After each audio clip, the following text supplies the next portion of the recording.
Hi guys, welcome back with me again in this channel. On today's tutorial, I'm going to show you how you can create the chicken outfit for animal theme in DTI.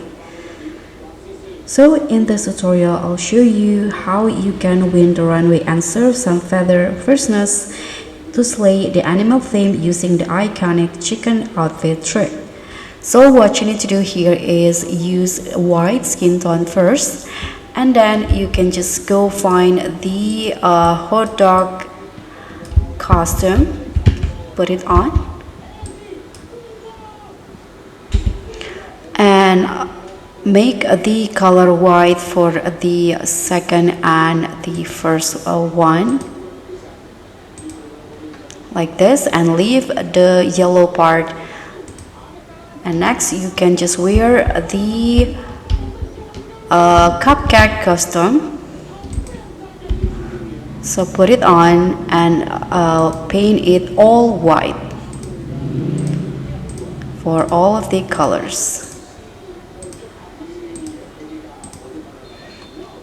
Next, put on the pumpkin accessory, this one, and paint it all red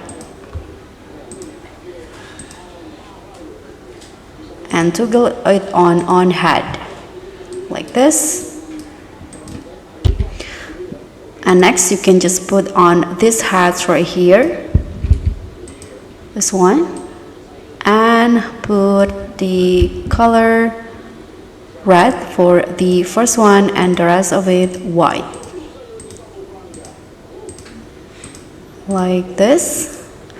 And lastly, you can just put on the sleeves right here from this, put on the sleeve and change it into black, like this. So now the chicken outfit is done. So this is the final result for the chicken outfit that you can use for the animal theme. And thank you so much for watching. Don't forget to like, subscribe, and click on the thanks button below. I'll catch you all on the more DTI outfit hacks, funny trends, and secret style tips. Bye!